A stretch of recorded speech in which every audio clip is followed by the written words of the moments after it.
اعوذ باللہ من الشیطان الرجیم بسم اللہ الرحمن الرحیم رب اشرح لی صدری ویسر لی امری واحلل عقدۃ من لسانی یفقہوا قولی آمین ثم آمین۔ آیت نمبر 71 سورۃ النساء، آیت نمبر 71۔ یا ایہا الذین آمنوا خذوا حذرکم فانفروا ثبات او انفروا جمیعا۔ اے اہل ایمان، اپنے تحفظ کا سامان اور اپنے ہتھیار سنبھالو اور جہاد کے لیے نکلو، خواہ ٹکڑیوں کی صورت میں، یعنی خواہ چھوٹے چھوٹے دستوں کی صورت میں، یا خواہ پوری فوج کی صورت میں، یا خواہ پوری فوج کی شکل میں۔ جیسا کہ ہم نے پہلے ذکر کیا ہے کہ سورۃ النساء میں آیت نمبر 60 سے 126 تک منافقین کا ذکر ہے۔ منافقین پر 3 باتیں بہت شاق گزرتی تھیں۔ نمبر 1 اطاعت رسول پاک صلی اللہ علیہ وآلہ وسلم، نمبر 2 جہاد فی سبیل اللہ، اور نمبر 3 ہجرت۔ منافقین کے ذکر میں تینوں باتوں کو موضوع بنایا گیا ہے۔ آیت نمبر 60 سے آیت نمبر 70 تک ہم نے اطاعت رسول پاک صلی اللہ علیہ وآلہ وسلم کے موضوع کو پڑھا۔ اب آیت نمبر 71 سے آگے جہاد کا موضوع چل رہا ہے۔ آیت نمبر 71 میں جہاد کے لیے تکنیکی احکامات کا ذکر کیا گیا ہے۔ یہ آیت اس وقت نازل ہوئی جب مسلمان غزوہ احد میں شکست سے دوچار تھے۔ ابو سفیان نے واپسی کے وقت اپنی کامیابی کا اعلان بھی کیا تھا، جس کا اثر یہ تھا کہ یہود اور منافقین اور مدینہ کے ارد گرد پھیلے ہوئے قبائل کے حوصلے بڑھ گئے تھے۔ اسلام دشمنی میں انہوں نے اپنی کوششیں تیز کر دی تھیں۔ ان حالات میں اللہ تعالیٰ نے مسلمانوں کو ہدایت فرمائی کہ ایک تو ہر وقت محتاط اور چاق و چوبند رہیں اور اپنے ہتھیار اپنے پاس رکھیں۔ رب کریم ہدایت فرما رہا ہے کہ تم اپنی احتیاط اور بچاؤ کو پوری طرح ملحوظ رکھو اور ہتھیاروں اور سامان جنگ کے ساتھ دشمن کے داؤ گھات سے ہوشیار اور باخبر ہو کر دشمن کے مقابلے کے لیے گھر سے نکلو۔ ایسی ہی ہدایت اللہ تبارک و تعالیٰ نے سورۃ انفال میں دی ہے۔ وَأَعِدُّوا لَهُم مَّا اسْتَطَعْتُم مِّن قُوَّةٍ وَمِن رِّبَاطِ الْخَيْلِ تُرْهِبُونَ بِهِ عَدُوَّ اللَّهِ وَعَدُوَّكُمْ وَآخَرِينَ مِن دُونِهِمْ لَا تَعْلَمُونَهُمْ اللَّهُ يَعْلَمُهُمْ وَمَا تُنفِقُوا مِن شَيْءٍ فِي سَبِيلِ اللَّهِ يُوَفَّ إِلَيْكُمْ وَأَنتُمْ لَا تُظْلَمُونَ۔ آیت نمبر 60 ہے یہ سورۃ انفال کی۔ ترجمہ ہے اس کا، اور جہاں تک ہو سکے فوج کی جمعیت کے زور سے اور گھوڑوں کے تیار رکھنے سے ان کے مقابلے کے لیے تم تیار رہو۔ اس سے اللہ کے دشمنوں اور تمہارے دشمنوں اور ان کے سوا اور لوگوں پر جن کو تم نہیں جانتے اور اللہ جانتا ہے، ان پر ہیبت بیٹھی رہے گی، اور تم جو کچھ اللہ کی راہ میں خرچ کرو گے اس کا ثواب تم کو پورا پورا دیا جائے گا اور تمہارا ذرا نقصان نہ کیا جائے گا۔ سورۃ انفال آیت نمبر 60۔ اس سے ایک بات تو یہ معلوم ہوتی ہے، اور اسی بات کو قرآن پاک نے کئی جگہوں پر واضح کیا ہے کہ ظاہری اسباب اور جنگ اور اسلحہ وغیرہ کو اختیار کرنا چاہیے، یہ توکل کے منافی نہیں ہے۔ دوسرا، اس سے یہ بات معلوم ہوتی ہے کہ جہاد کے لیے نکلنے کا ایک ڈسپلن بتایا ہے رب کریم نے۔ جہاد کے لیے تکنیکی احکام دیے ہیں رب کریم نے اس میں کہ جہاد کے لیے نکلو تو تنہا نہ نکلو، چھوٹی چھوٹی جماعتوں کی صورت میں نکلو یا ایک کثیر لشکر کی صورت میں جاؤ۔ آپ صلی اللہ علیہ وآلہ وسلم نے موقع کی مناسبت سے کبھی چھوٹے چھوٹے دستے بھیجے، جیسے کہ غزوہ بدر سے پہلے آپ صلی اللہ علیہ وآلہ وسلم نے 8 مہمیں روانہ کی، جبکہ غزوہ بدر اور غزوہ احد میں آپ صلی اللہ علیہ وآلہ وسلم پوری فوج لے کر نکلے، یعنی جو بھی حالات کا تقاضا ہوا آپ صلی اللہ علیہ وآلہ وسلم نے جہاد کے لیے اسی کے مطابق حکمت عملی اختیار کی۔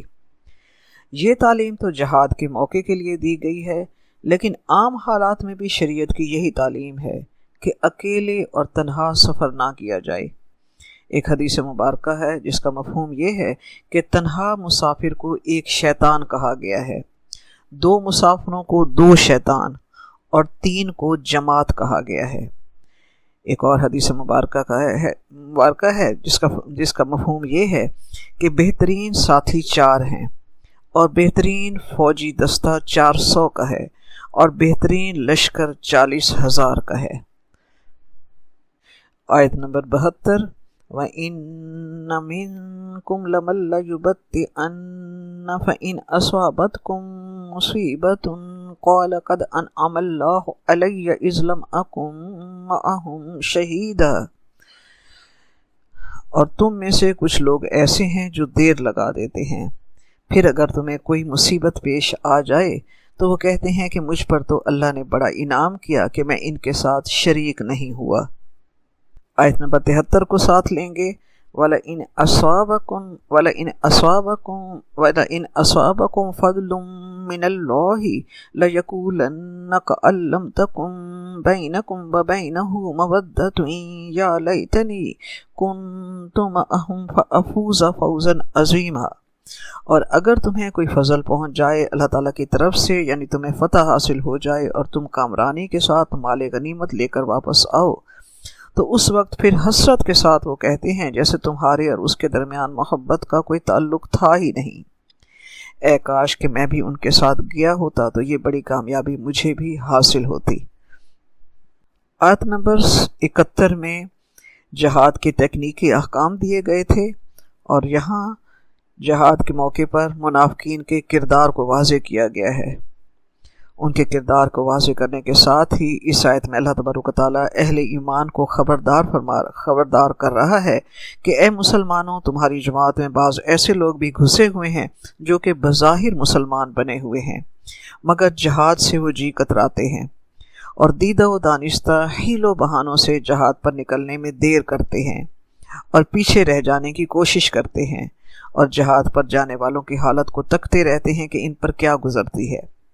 اگر مسلمانوں کو جہاد میں کوئی صدمہ اور ظاہری نقصان پہنچے تو یہ منافقانہ خصلت رکھنے والے خوش ہوتے ہیں کہ ہم تو خوب بچ گئے ہیں، اللہ کا بڑا فضل ہوا کہ میں پیچھے رہ گیا، یا میری فلاں مجبوری یا ضرورت میرے حق میں اللہ کی رحمت ثابت ہوئی، اس وقت یہ اچھا ہوا کہ میرا اونٹ گم ہو گیا تھا، اگر وہ میرے پاس موجود ہوتا تو لازماً میں بھی ان کے ساتھ شامل ہوتا اور میں بھی مصیبت میں پھنس جاتا۔ وَلَئِنْ أَصَابَكُمْ فَضْلٌ، اور اگر تمہیں کوئی فضل پہنچے، یعنی اللہ تعالیٰ کی طرف سے تمہیں فتح نصیب ہو اور تم مال غنیمت کے ساتھ لوٹ کر آؤ، تو حسرت کے ساتھ وہ کہتے ہیں کہ میں بھی اگر ان کے ساتھ شامل ہوتا تو یہ بڑی کامیابی مجھے بھی حاصل ہوتی۔ اب یہ جملہ وہ اس انداز میں ادا کرتا ہے جیسے حسرت اور غلبہ حسد سے جیسے پہلے ان کا اور مسلمانوں کا کوئی تعلق تھا ہی نہیں، یعنی ان کے بات کرنے کا انداز یہ ہوتا ہے جیسے انہیں تم سے یا تمہارے مشن سے، یعنی جہاد کے مقصد سے انہیں کوئی دلچسپی نہیں، وہ صرف مال غنیمت سے دلچسپی رکھتے ہیں۔ جو جنگ میں جانے کا اصل مقصد ہے وہ مقصد انہوں نے سمجھا ہی نہیں، جانا ہی نہیں، صرف ان کی دلچسپی مال غنیمت کے ساتھ ہوتی ہے۔ حالانکہ مومن جو ہوتا ہے وہ ہمیشہ اللہ تبارک و تعالیٰ سے، اللہ کے دین سے اور اللہ کے دین کے لیے کوشش کرنے والوں کے ساتھ سچا اور مخلص ہوتا ہے، ان کے ساتھ ان کا محبت اور چاہت کا رشتہ ہوتا ہے، جبکہ منافق صرف مال غنیمت کو دیکھتا ہے۔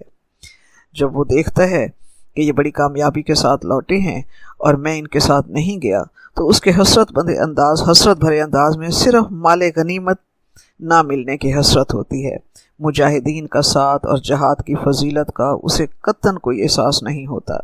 یہ ہے دنیا پر ان کی نظر، یعنی ان کے مد نظر صرف ظاہری، مادی اور دنیاوی فائدہ ہوتا ہے۔ جو جہاد کا سب سے بہترین اور اعلیٰ، جس کا انسان کے تصور سے بھی زیادہ اللہ تبارک و تعالیٰ کے نزدیک اس کی فضیلت ہے اور اس کا اجر اللہ تبارک و تعالیٰ عطا کرتا ہے، اس فضیلت کو وہ سمجھ ہی نہیں سکتے، وہ جا ہی نہیں سکتے، کیونکہ ایمان ان کے دلوں میں سچے انداز سے انہوں نے ایمان کو اپنے دل میں ایمان کی لذت کو محسوس ہی نہیں کیا ہوتا۔ وہ ایمان بھی ظاہری لائے ہوئے ہوتے ہیں، کلمہ لا الہ الا اللہ بھی انہوں نے صرف دنیاوی مفاد کے لیے پڑھا ہوتا ہے۔ اس لیے وہ ایمان کی لذت اور ایمان کے راستے پر چلنے کی لذت اور ایمان والوں کے ساتھ کی صحبت کی تمام تر حسن، خوبی اور خوشی سے محروم رہتے ہیں۔ آیت نمبر 74 ہے فَلْيُقَاتِلْ فِي سَبِيلِ اللَّهِ الَّذِينَ يَشْرُونَ الْحَيَاةَ الدُّنْيَا بِالْآخِرَةِ وَمَنْ يُقَاتِلْ فِي سَبِيلِ اللَّهِ فَيُقْتَلْ أَوْ يَغْلِبْ فَسَوْفَ نُؤْتِيهِ أَجْرًا عَظِيمًا۔ پس اللہ کی راہ میں جہاد کرنی چاہیے، اللہ کی راہ میں قتال کرنا چاہیے ان لوگوں کو جو دنیا کی زندگی کو آخرت کے عوض فروخت کرنے کے لیے تیار ہیں، اور جو کوئی بھی اللہ کی راہ میں قتال کرے گا یعنی جہاد کرے گا تو خواہ وہ مارا جائے یا غالب رہے، ہم اسے دونوں حالتوں میں بہت بڑا اجر عطا فرمائیں گے۔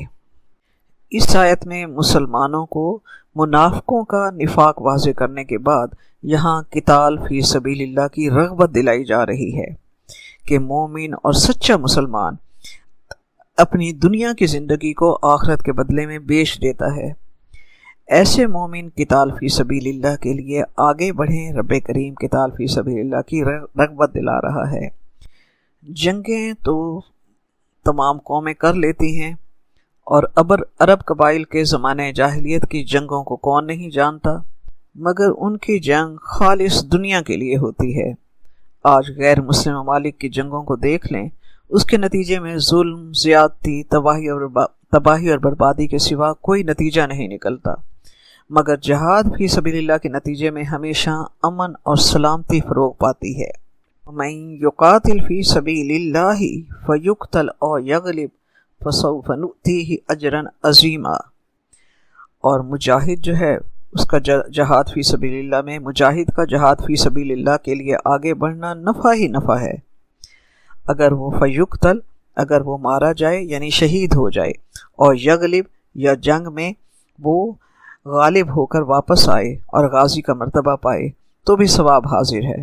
اگر شہادت اسے نصیب ہوتی ہے تو بھی شہادت کا اجر اللہ تعالیٰ کے پاس موجود ہے۔ اگر غالب ہو کر واپس آتا ہے تو بھی اس کا ثواب اللہ تبارک و تعالیٰ کے ہاں اس کے لیے حاضر ہوتا ہے غازی بن کر لوٹنے کا۔ اللہ کی راہ کا مجاہد کبھی نقصان نہیں اٹھاتا، کیونکہ اللہ تبارک و تعالیٰ تو نتیجہ نہیں دیکھتا، اللہ تعالیٰ تو کوشش دیکھتا ہے، مقصد اور نیت دیکھتا ہے، نتیجہ تو رب کریم کے اپنے ہاتھ میں ہے۔ تو جو اپنی دنیاوی زندگی آخرت کی کامیابی کے لیے بیچ دیتے ہیں ان کے لیے دونوں صورتوں میں کامیابی ہے۔ جہاد فی سبیل اللہ کی بہت فضیلت ہے، بہت سی احادیث مبارکہ میں اس فضیلت کو واضح کیا گیا ہے۔ صحیح مسلم اور صحیح بخاری میں روایت ہے جس کا مفہوم ہے کہ حضرت ابو موسیٰ اشعری رضی اللہ تعالیٰ عنہ سے روایت ہے کہ ایک شخص آپ صلی اللہ علیہ وآلہ وسلم کے پاس آیا اور کہنے لگا کہ کوئی شخص مال غنیمت کے لیے لڑتا ہے، کوئی شہرت اور ناموری کے لیے، اور کوئی اپنی بہادری دکھانے کے لیے لڑتا ہے، اور کوئی غصے اور قومی حمیت کی وجہ سے لڑتا ہے۔ ان میں سے کون اللہ تعالیٰ کی راہ میں لڑتا ہے؟ آپ صلی اللہ علیہ وآلہ وسلم نے فرمایا، اللہ کی راہ میں لڑنے والا صرف وہ ہے جس کا مقصد یہ ہو کہ اللہ تعالیٰ کا کلمہ بلند ہو، یعنی اللہ تعالیٰ کی زمین پر اللہ کا نظام قائم ہو، یعنی قانون اسی کا، اللہ تبارک و تعالیٰ کا حکم اسی کا، رضا صرف اسی کے مقصد ہو، اور اللہ کی زمین پر اللہ کا نظام قائم ہو۔ مجاہد اللہ کے کلمے کو بلند کرنے کے لیے لڑتا ہے، یہ مقصد اعلیٰ ترین ہے، جو جہاد کی فضیلت، جو مومنین کے جہاد کی فضیلت کو واضح کرتی ہے۔ ایک اور حدیث مبارکہ میں حضرت ابو سعید خدری رضی اللہ تعالیٰ عنہ فرماتے ہیں کہ آپ صلی اللہ علیہ وآلہ وسلم نے فرمایا، آپ صلی اللہ علیہ وآلہ وسلم سے پوچھا گیا لوگوں میں سب سے زیادہ افضل کون ہے؟ آپ صلی اللہ علیہ وآلہ وسلم نے فرمایا جو اللہ تبارک و تعالیٰ کی راہ میں اپنی جان اور اپنے مال سے جہاد کرے۔ صحیح بخاری کی یہ حدیث ہے۔ پھر آپ صلی اللہ علیہ وآلہ وسلم نے فرمایا کہ جس بندے کے قدم اللہ تبارک و تعالیٰ کی راہ میں غبار آلود ہوں تو یہ ہو ہی نہیں سکتا کہ اسے دوزخ کی آگ چھوئے۔ اور فرمان نبوی ہے کہ خوب جان لو جنت تلواروں کے سائے تلے ہے۔ حضرت ابو ہریرہ رضی اللہ تعالیٰ عنہ سے روایت ہے کہ آپ صلی اللہ علیہ وآلہ وسلم نے فرمایا جو شخص اللہ کی راہ میں خالصتاً جہاد کرنے کی نیت سے اپنے گھر سے نکلے اور اللہ تعالیٰ کے ارشادات کا اسے یقین ہو تو اللہ تعالیٰ اسے یا تو شہادت کا درجہ دے کر جنت میں داخل کرے گا یا ثواب اور مال غنیمت دلا کر بخیر و عافیت اسے اس کے گھر لوٹائے گا۔ صحیح بخاری۔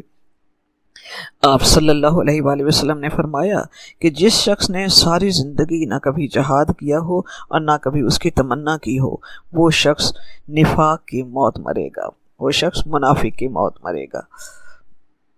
اللہ تبارک و تعالی ہمیں جہاد کی رغبت، اس کی چاہت اور جہاد کا درجہ ہمیں اللہ تعالیٰ عطا فرمائے، آمین ثم آمین۔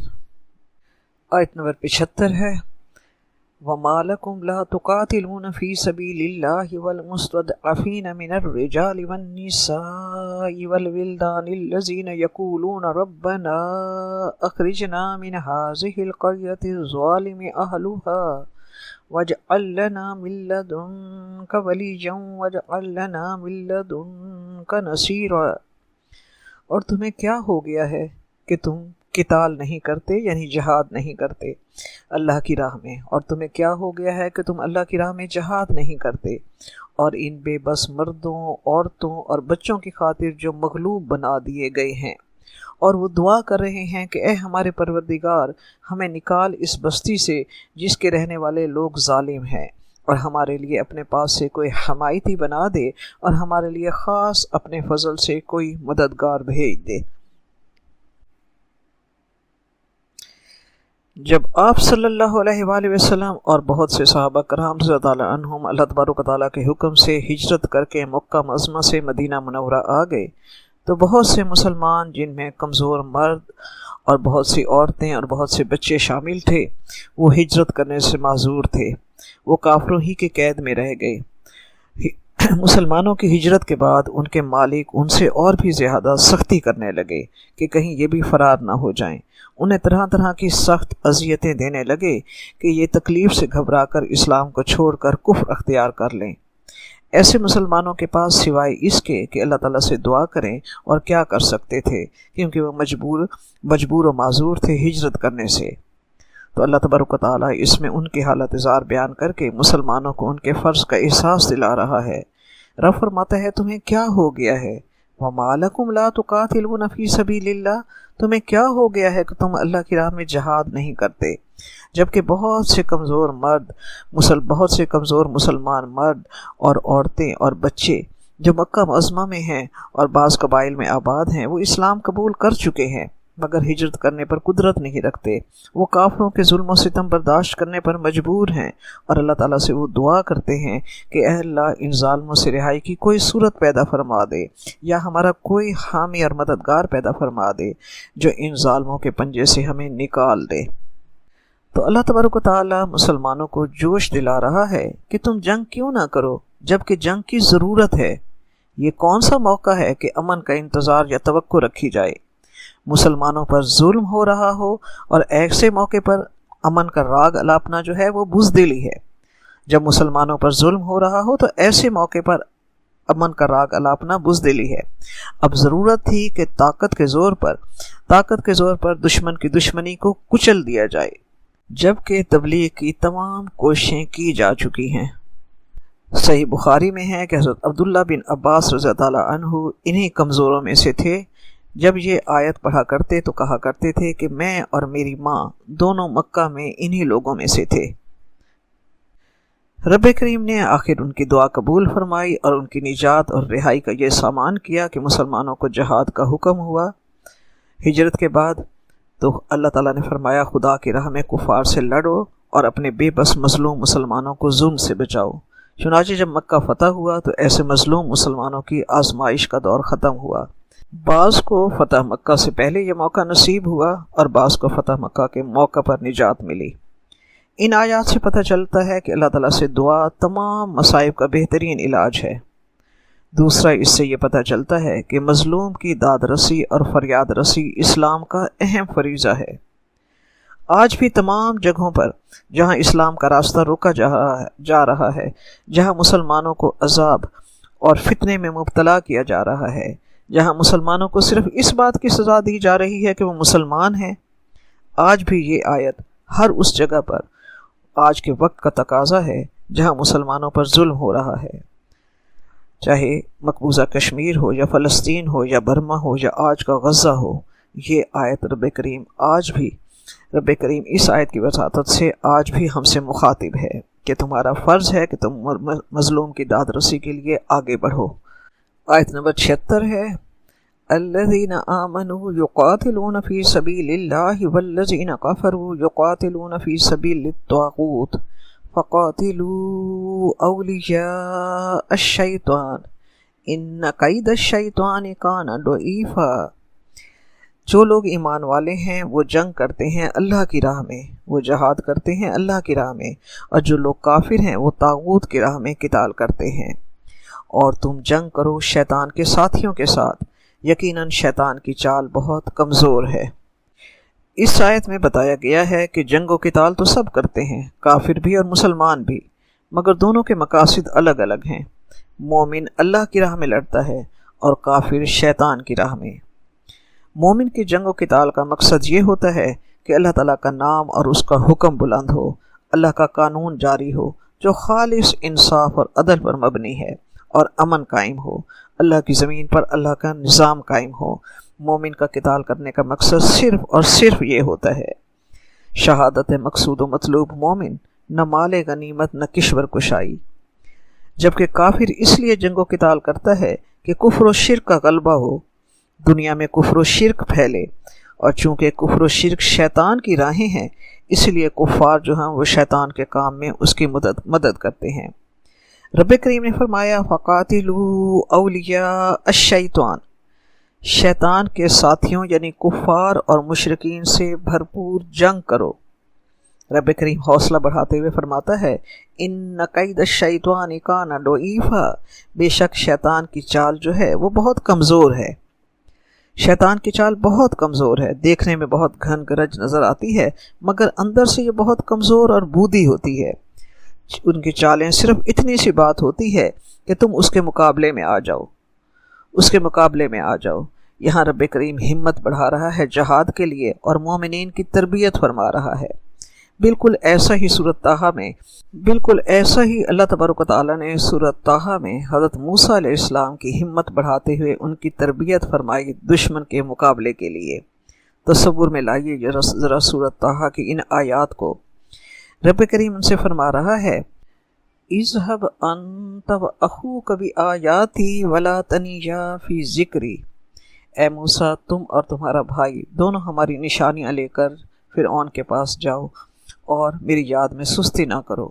اذهبا الی فرعون انہ طغی، تم دونوں فرعون کے پاس جاؤ، وہ سرکش ہو رہا ہے، اور اس سے نرمی سے بات کرنا، شاید وہ غور کرے اور ڈر جائے۔ دونوں کہنے لگے کہ ہمارے پروردگار ہمیں خوف ہے کہ وہ ہم پر ظلم و زیادتی نہ کرے یا زیادہ سرکش نہ ہو جائے۔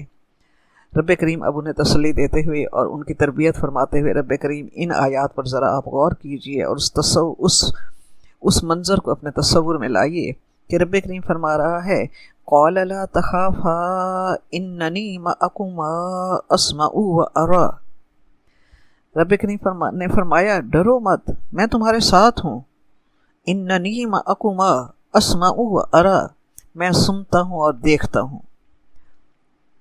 فَأْتِيَا فِرْعَوْنَ فَقُولَا إِنَّا رَسُولَا رَبِّكَ فَأَرْسِلْ مَعَنَا بَنِي إِسْرَائِيل، تم اس کے پاس جاؤ اور کہو ہم اپنے پروردگار کے بھیجے ہوئے ہیں اور بنی اسرائیل کو ہمارے ساتھ جانے کی اجازت دو۔ اب رب کریم انہیں تربیت فرما رہا ہے۔ وہ تنہا دو شخص ہیں، اور جبکہ فرعون کا پورا دربار ہے، پورا لاؤ لشکر ہے۔ رب کریم انہیں فرماتے ہیں کہ لا تخافا، تم بالکل نہ ڈرو، میں تمہارے ساتھ ہوں، میں سن بھی رہا ہوں اور میں دیکھ بھی رہا ہوں۔ اور رب کریم دوسری صورت میں ان کی تربیت کے لیے یہ فرماتا ہے کہ اے موسیٰ اپنا ہاتھ اپنے گریبان میں ڈالو اور نکالو، دیکھو وہ چمکتا ہوا نکلے گا، اس سے تم جان لو کہ تم عام انسان نہیں ہو، ہم نے تمہیں نبوت دی ہے اور نبوت کے معجزات عطا کیے ہیں۔ تیسری رب کریم نے ان کا حوصلہ بڑھاتے ہوئے انہیں فرمایا، دوسری ایک صورت میں ذکر ہے، قرآن پاک میں اس کا ذکر ہے کہ اے موسیٰ اپنا عصا پھینکو، وہ بہت بڑا اژدہا بن جائے گا۔ فرمایا اب اژدہا کی گردن پر ہاتھ ڈال دو، وہ پھر سے مردہ لکڑی یعنی عصا بن جائے گا۔ یعنی ان الفاظ میں رب کریم نے فرما رہا ہے یہ اژدہا اس وقت تک اژدہا ہے جب تک اس کی گردن پر ہاتھ نہ ڈالو۔ اسی طرح رب کریم یہ واضح فرماتا ہے حضرت موسیٰ علیہ السلام پر اور تا قیامت کے مسلمانوں پر کہ طاغوت کی چلت پھرت، طاقت اور چالیں صرف اس وقت تک ہیں جب تک تم جہاد کا پنجہ ان کی گردن پر نہ ڈال دو۔ جس دن تمہارا جہاد کا پنجہ ان کی گردن پر ڈالا گیا وہ مردہ لکڑی کی طرح بے جان نکلیں گے۔ رب فرما رہا ہے شیطان کی چالیں بہت بودی اور کمزور ہیں، ان کی ظاہری گھن گرج سے نہ ڈرو۔ ایمانی قوت کے ساتھ ہوتا ہے، مومن کے پاس ہوتا ہے، کفار کی چالیں صرف ظاہری گھن گرج ہیں۔ آیت نمبر 77 ہے الم تر الی الذین قیل لهم کفوا ایدیکم واقیموا الصلاۃ وآتوا الزکاۃ، تم نے دیکھا نہیں ان لوگوں کو جن سے کہا گیا تھا کہ اپنے ہاتھ روک رکھو اور نمازیں قائم کرو اور زکوٰۃ ادا کرو۔ فلما کتب علیہم القتال اذا فریق منہم یخشون الناس کخشیۃ اللہ او اشد خشیہ، اور جب ان پر جنگ فرض کر دی گئی تو ان میں سے ایک فریق کا حال یہ ہے کہ وہ لوگوں سے اس طرح ڈر رہے ہیں جیسے اللہ تبارک و تعالیٰ سے ڈرنا چاہیے، بلکہ اس سے بھی زیادہ ڈر رہے ہیں۔ وَقَالُوا رَبَّنَا لِمَ كَتَبْتَ عَلَيْنَا الْقِتَالَ، اور وہ کہتے ہیں اے ہمارے پروردگار تو نے ہم پر جنگ کیوں فرض کر دی ہے؟ لَوْلَا أَخَّرْتَنَا إِلَىٰ أَجَلٍ قَرِيبٍ، کیوں نہ ابھی ہمیں کچھ اور مہلت دی، اس حکم کو کچھ دیر کے لیے مزید مؤخر کیوں نہ کیا؟ قُلْ مَتَاعُ الدُّنْيَا قَلِيلٌ وَالْآخِرَةُ خَيْرٌ لِمَنِ اتَّقَىٰ وَلَا تُظْلَمُونَ فَتِيلًا۔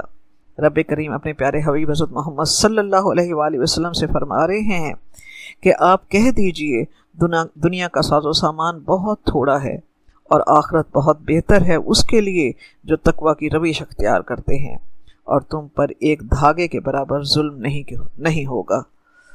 ہاں جی، اس آیت میں اس بات کا تذکرہ ہے کہ ابتدائی اسلام میں جبکہ مسلمان مکہ معظمہ میں تھے بہت کمزور تھے اور تعداد میں کم تھے، حرمت والے شہر میں وہ تھے، اس شہر پر کفار کا غلبہ تھا، وہ انہی کے شہر میں تھے، کفار جنگی اسباب میں ہر طرح سے فوقیت رکھتے تھے، اس لیے اللہ تعالیٰ نے انہیں اس وقت جہاد اور قتال سے ہاتھ روک رکھنے کا حکم دیا،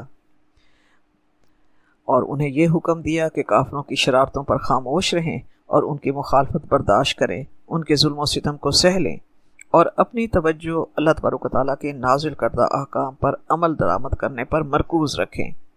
اس چیز پر یعنی نمازیں ادا کریں اور زکوٰۃ دیتے رہیں۔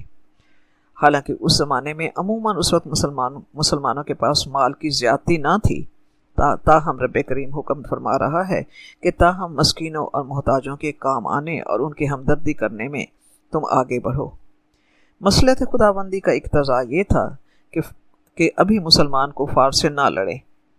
ادھر کفار ہر مسلمان پر ہونے والے ظلم و ستم کے پہاڑ توڑ رہے تھے، مسلمانوں کا ناک میں دم کر رکھا تھا، مسلمانوں کے دل میں رہ رہ کر جوش اٹھتا تھا اور زبان سے یہ الفاظ نکل جاتے تھے کہ ان مصائب سے تو بہتر ہے کہ ایک مرتبہ دل کی بھڑاس نکل جائے، دو ہاتھ میدان میں ہو لیں، کاش ہمیں لڑنے اور مرنے مارنے کا حکم مل جائے، لیکن رب کریم کا قتال سے روکنے میں حکمت تھی رب کریم کی۔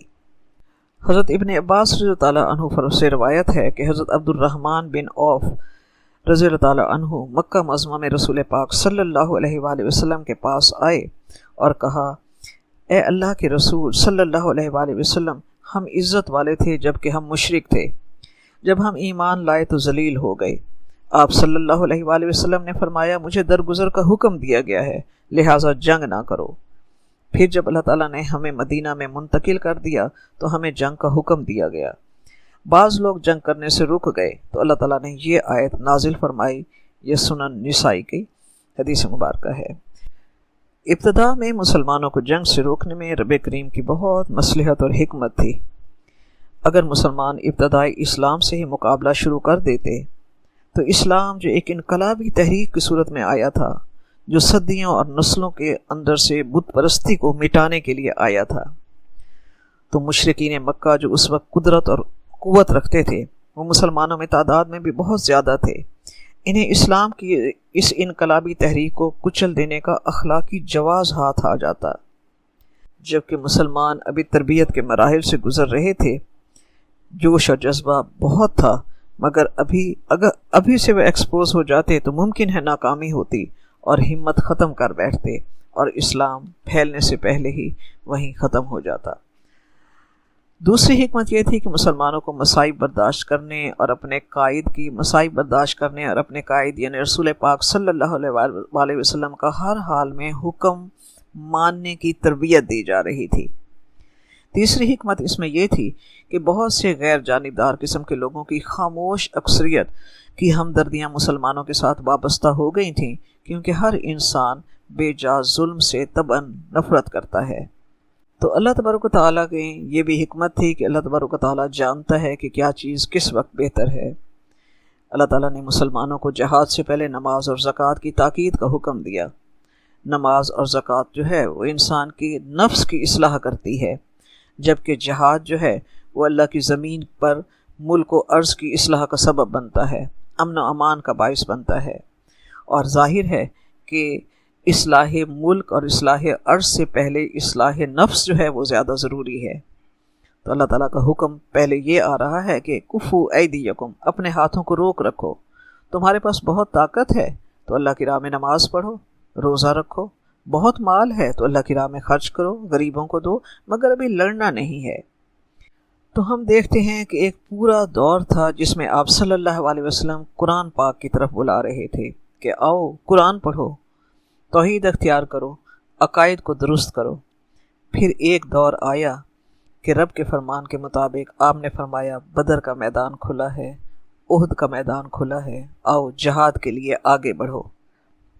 تو جب جہاد کا حکم آیا تو جیسے ہی مومنوں کو جہاد کی اجازت ملی، وہ پوری توانائی، پوری انرجی کے ساتھ، پوری قوت ایمانی کے ساتھ جہاد فی سبیل اللہ کے لیے تیار ہو گئے۔